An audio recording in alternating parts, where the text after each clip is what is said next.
All right. 1981 Oldsmobile Regency 98 radio removal.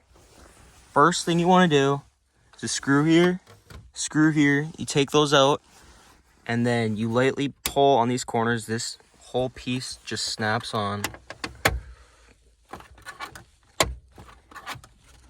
There we go. Just some little clips.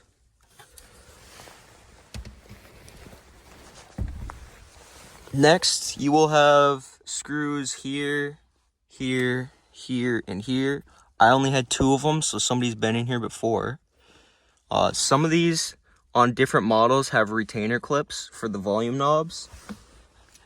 And there's a little clip that you have to push in. These do not have them. So after you get those 4 screws out, you want to pull the ashtray out. Or if you don't have one, you want to come on the bottom. And you're looking for these screws right here. And I don't know if you could, how well we could see down here. One screw will be, oh, I dropped it. Oh, it's gone. Okay. Okay. That hole right there, not the one to the left, but the one to the right. That hole right there, that is where you want to pull the thing out. Now I can move the ashtray a little bit. I had to pull that first one out right there so I could move it. Then I could get to that one. And then after I pulled that little thing out, then you are able to start pulling the radio out.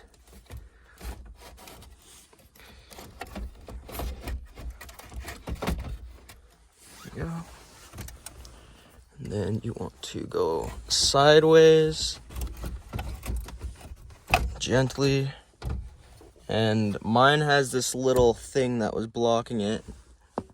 I don't know what that directly goes to, but boom.